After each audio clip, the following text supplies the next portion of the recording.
Harambee! Eneo hili si hivyo. Mambo ni matatu. Ladies and gentlemen, good evening and welcome back to our channel once again. Yesterday, Uhuru Kenyatta delivered a powerful speech that has really rattled William Ruto's allies. You can never be led by bitterness, anger, or hate. That only deviates you from your mission and vision. Wale wanataka kuendelea na matusi, hiyo ni shauri yao.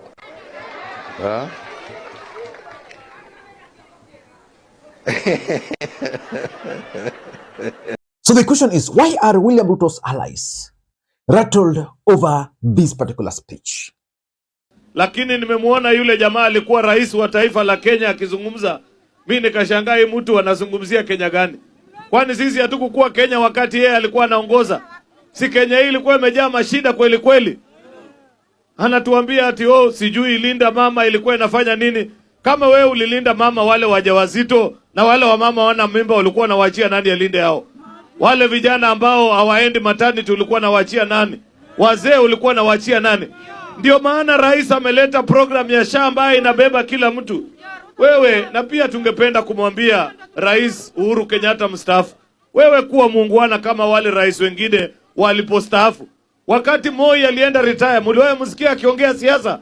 Mimi nataka kuambia Uhuru Kenyatta, usitukumbushe sera zako ama manifesto ya Jubilee ambaye ilitunyanyasa.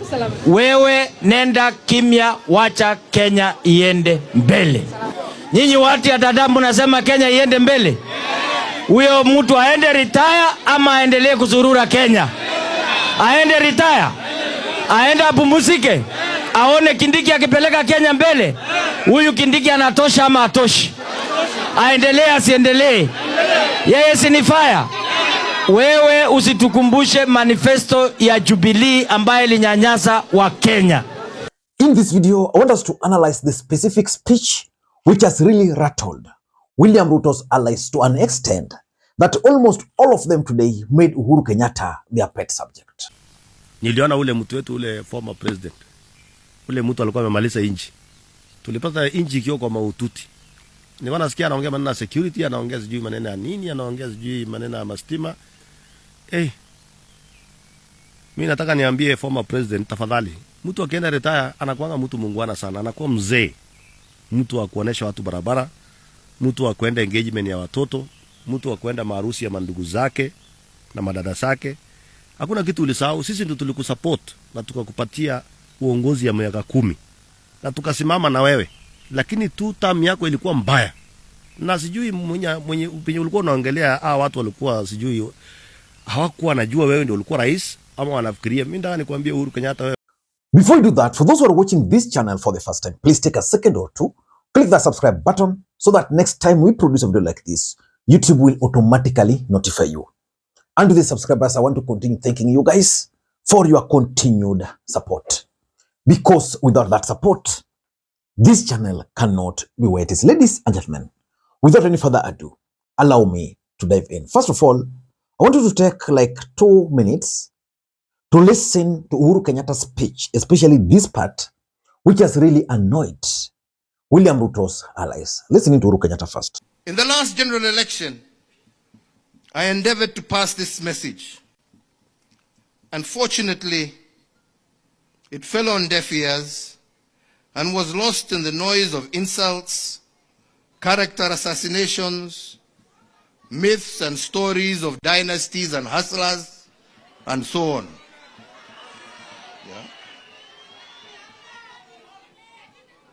Today, many of the gains we had in the past have been eroded. Linda Mama and others replaced by new, untried, untested schemes. And while we wait for these experiments to work, Kenyans suffer and our progress is retarded. As we continue to dwell in rhetoric rather than in progress, we repeat the mistakes of the past. Indeed, today, some of the truths we spoke of yesterday have become the reality check of today, while some of the myths and falsehoods have become the nightmare that many are living. So again, why are we here today? Ladies and gentlemen, the past can inform us, but the present can shape the future. So the first thing, as our Secretary General has told us, our first mission today was to pass amendments to our party's constitution.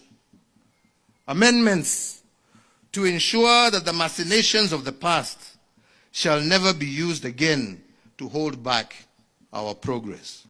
When do you think that speech made William Ruto's allies very angry?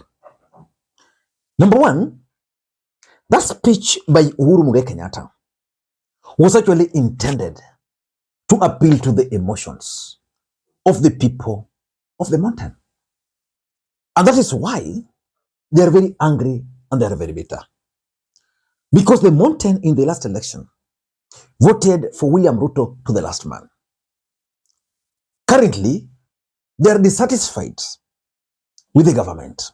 They are very angry and they are very bitter with William Ruto's government. So Uhuru Kenyatta, talking about telling you these things before, warning you, simply means he was addressing those people. He wanted to win their emotions back. And how is that a problem to William Ruto and his allies? This is how it is a problem. It will make the mountain to vote as a bloc. It will make the mountain to listen to Uhuru Kenyatta. Because the last time Uhuru told them something, they ignored. Now they're waiting for Uhuru Kenyatta to tell them something different, which probably they'll try to listen to. So that if Uhuru will tell them that, you know, last time I told you don't vote for this guy. In fact, let us listen to Uhuru Kenyatta telling them about Ruto. Mimi nawaambia chungeni sana. Hakuna kitu hatari kama mdomo tamu ikuje ikuambie vile atafanya na yale anakuambia atafanya wakati alikuwa na uwezo hakufanya. Lakini leo anakuambia mimi nitakuja kufa. Hey. Tunaelewana? Tunaelewana? Na ndipo nasema wenzangu wa Bungoma. Wenzangu wa Bungoma. Wenzangu wa Bungoma. Msicheze na moto.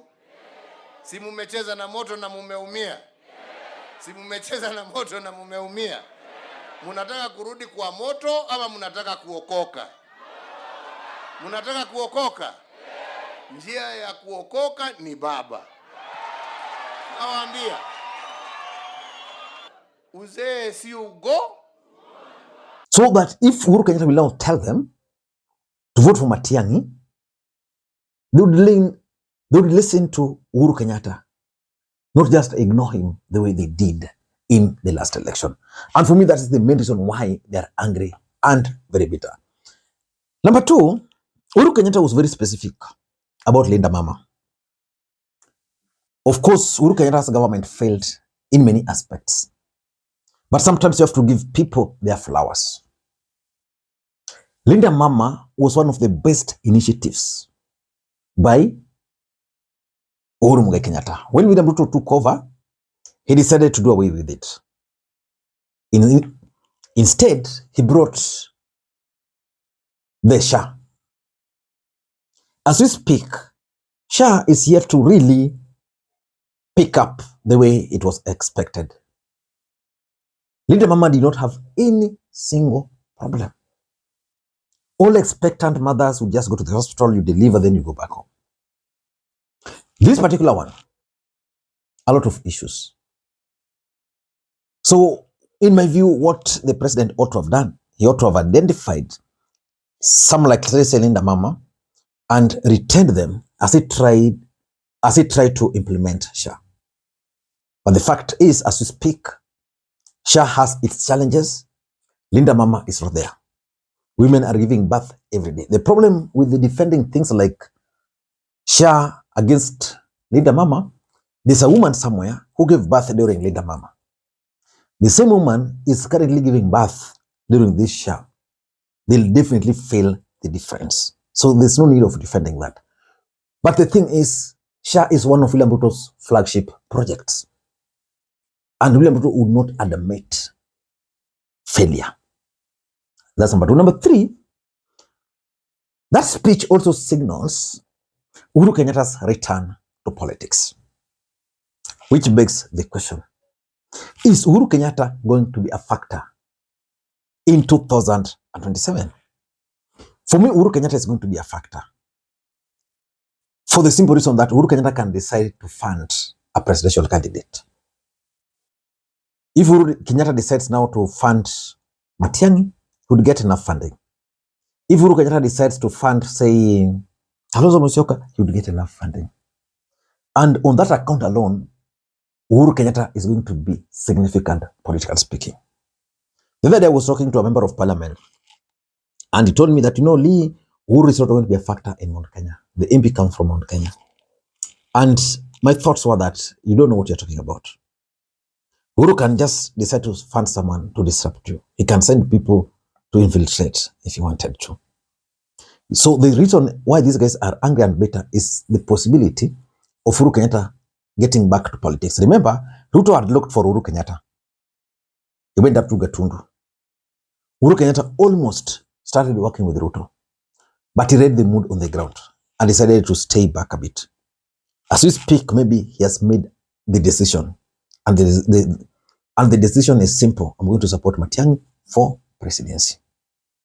And supporting Matiangi is something which, just like I was explaining to you the other day, that Fred Matiangi is actually William Ruto's biggest political headache.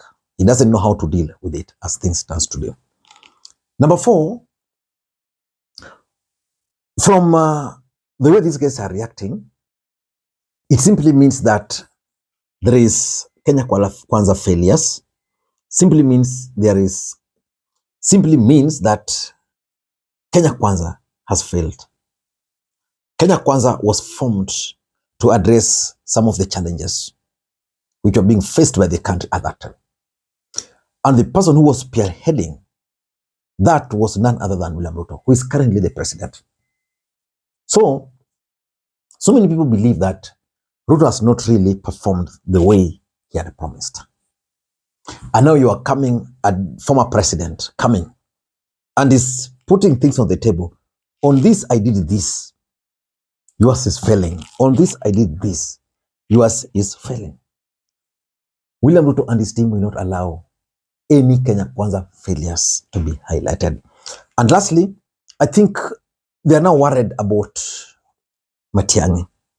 The fact that Uhuru Kenyatta is now known, there's no secret about it, is going to support Matiangi. And the way he's talking, they can easily predict the trajectory that campaign is going to take. Ladies and gentlemen, I don't know what you think, but that's my take for now. Until next time, this is Lee Makwiny. Bye-bye.